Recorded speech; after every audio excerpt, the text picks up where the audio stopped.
Welcome to ABC News. Today we will focus on the controversial issue of modern school segregation.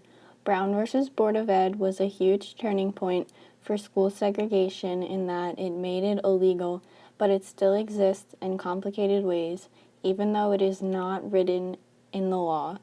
Today we will focus on school segregation in New York City. The history of immigration to New York City is very extensive. The first people in New York City were natives of the Lenape tribe. Dutch colonists acquired Manhattan from the Lenape tribe, and they bought Manhattan with goods said to be worth about 24 US dollars and named it New Amsterdam. Then the British took over this colony and renamed it New York. In the 1800s, many Irish people immigrated to New York because of the potato famine. Many people also came from Scandinavia and Great Britain for economic opportunity. New York City opened Castle Garden to help process all the immigrants and later opened Ellis Island. The Great Migration was from 1916 to 1970 when many African Americans migrated from the rural South to northern cities like New York City. Many African Americans settled in Harlem in New York City, and this started the Harlem Renaissance, which was a celebration of African American culture through songs, poems, artwork, and more. Many Latinos started to migrate to New York City around the 1960s. Today, there are many people who have immigrated from Mexico, Puerto Rico, El Salvador, Colombia, and more living in New York City. Also, New York City is a major center of finance, entertainment, business, fashion, art, and more. So many people from around the United States and the world migrate to New York City. All of these patterns of migration explain why the population of New York City is so diverse. So why are the schools so segregated? Block busting is when real estate agents convince white people to sell their homes for a low price because black families are moving into the area. Then they sell the houses to black families for higher prices and many other white families leave.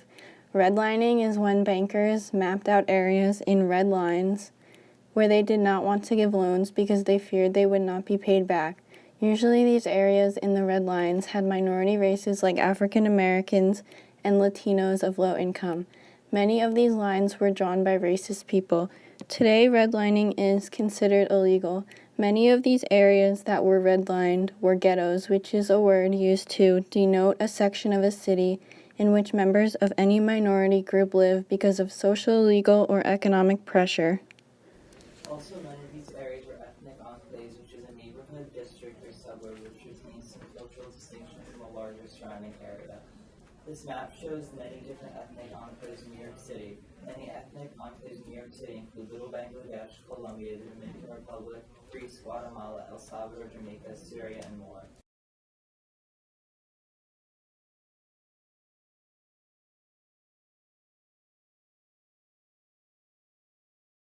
School segregation is a central fuel force, meaning it is a force that divides people. It divides the country because many people want the schools to be fully integrated because they think it would be beneficial to the students. But many other people do not want their kids going to schools with kids of other races because then the schools will apparently be lower ranked. All of these things are the origins of school segregation today. A study found that 40% of kindergartners do not attend the school that is in their neighborhood. This is a large amount of kindergartners' parents choose to send their kids to schools that have less poor students and higher test scores. Parents want a better education for their children. These actions segregate school more because the schools where people are living to be populated by mostly African American and Latinos who cannot afford to send their children to a better private school. This map shows that nationwide more schools are segregated in the northern United States than the southern United States.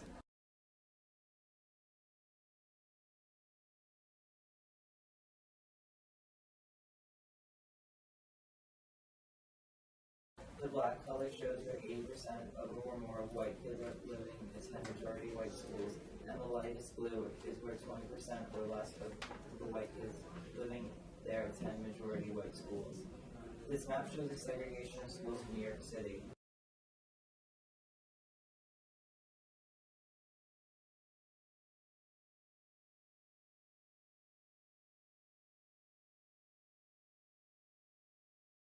The areas on this map with the highest concentration of Latino and African American students are usually the lowest ranked schools. I'm reporter Shirley Zhang for ABC News. Today we will focus on Public School 165. I'm in the front of Public School 165, a public school in Morningside Heights, Manhattan, which is on the border of the Upper West Side in Harlem. It is near Columbia University, so many students and teachers live here. Morningside Heights is also currently undergoing gentrification, so many young people and first-time buyers are moving into the area. The neighborhood is diverse, but many white kids are sent to different schools, while mostly Hispanic and low-income kids go to PS 165. PS 165 has many positive things to offer, like small class sizes. Most classes are 10 to 15 kids, and there is a Spanish dual language program. But many other schools are considered better because of higher test scores and wealthier students who go there. Many parents in New York City, for example, try to send their kids to better schools. Typically, there are private schools that are very expensive, and the student population is mostly white. Many low-income African Americans and Latinos cannot afford to send their children there. Therefore, the lower quality schools have a student population mostly of African Americans and Latinos. Here we asked 8th grader Brian Ingeno, who attends PS 165, what he thinks of the situation. How long have you attended PS 165? I'm an 8th grader at PS 165 and I've gone here for 5 years. I think people from the neighborhood should stop sending their kids to different schools. Parents should reconsider what makes something a good school. Are the school's test scores really more important than what the school has to offer? PS 165 has many things to offer. It has lots of field trips, a gifted program, and a dual language class. The dual language classes are in English and Spanish and are designed to mix Spanish speakers with US-born native English speakers. Our school has many new students that have recently come from the Dominican Republic. The test scores for grades 3, 4, and 5 have been increasingly recent, which is great, but the scores in the middle school are still well below average. I think I have gotten a good education at the school. What do you think can be done to stop school segregation? I think it all starts with the parents. They need to think about what really makes a school a good school. This can affect the U.S. economically because a better high school education can lead to a better college education, which can lead to a higher paying job. This contributes to why some minorities tend to be lower class and the white majority arguably has better luck getting jobs. This graph shows the relationship between race and unemployment rate.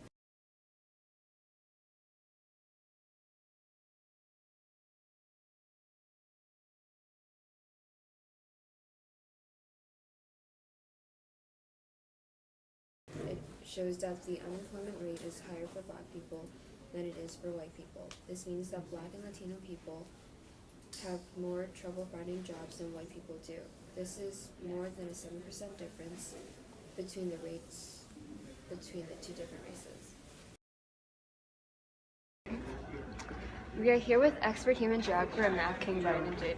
Thank you for having me. My opinion is that school segregation emphasizes racism. Many people claim that they are discriminated against because of their race when trying to be hired. How does school segregation affect the diversity of the workforce? Many African Americans and Latinos feel that employers assume that because of school segregation, they do not have as good of a quality education compared to white people. The majority of high-paying jobs are given to white people. African Americans and Latinos are rightfully unsatisfied with this and believe everyone should be able to get equal education regardless of social class. Many African Americans and Latinos have protested to fight this injustice. The picture shows many minorities protesting for $15 an hour minimum wage in Logan International Airport in Boston and Chicago O'Hare International Airport.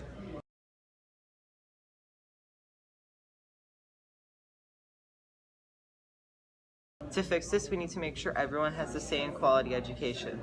More scholarships from the best schools should be given to African Americans and Latinos in order to make student populations more diverse. Since more African American and Latinos will be getting better educations, there will be more of them in higher paying occupations in the future. How has school segregation changed from the days before the Brown versus the Board of Education of Topeka, Kansas case to now? Back then, segregation was written into the law. In 1896, the Supreme Court ruled in Plessy v. Ferguson that racially segregated public facilities were legal, as long as the facilities for blacks and whites were equal. In Brown v. Board of Ed in 1954 was a landmark Supreme Court case in which the justices ruled unanimously that racial segregation of children in public schools was unconstitutional. This was very significant because school segregation was legal now. However, it still continues, but it is not written into the law. Many white parents send their children to schools further away from the homes that are ranked higher. Many of these schools have a student population that is mostly white. African American and Latino children usually go to schools that are in their school zone because they cannot afford to travel or attend a farther school. So even though neighborhoods might be diverse, the schools are typically not diverse. However, neighborhoods still exist that are not diverse, so this is another reason for school segregation in those neighborhoods.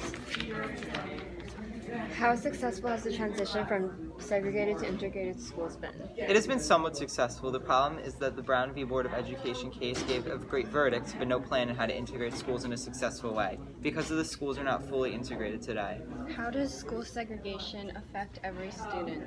If you go to a segregated school, you do not have the ability to meet people that are different from you, ethnically and social class-wise. In my opinion, the students who attend an integrated school have a definite advantage over the students who attend schools that are not diverse. According to experts, racially diverse schools help the students have gains in leadership skill, psychological well-being, intellectual engagement, and intercultural effectiveness. How do students feel about this? Many students would prefer a racially diverse school. Many of the younger students feel confused about why the students' population is mostly African American and Latino. They do not get to interact with students of other races. Many former students tell me that when they visit colleges, they always notice the tour guides emphasize how diverse the student population is and how it is a benefit to learning. Colleges and universities, I think, put a lot more effort into making their schools racially diverse in elementary, middle, and high schools. If elementary, middle, and high schools put the same amount of effort into making their schools diverse as colleges and universities did, it would be great for the students. What an interesting idea. Thank you. Wow, how will this affect the students in the future? This will help the students interact with people of different races better. There will be less stereotyping and discrimination. We have to start making the youth of the country more accepting so one day everyone in our country will feel accepted. This will hopefully stop discrimination when employers are hiring. Hopefully all employers will hire based on a person's ability and skills for the job instead of their race. Thank you so much for coming in and speaking with us. You're welcome. Thank you for coming in and speaking with us. You have enhanced our knowledge of school segregation.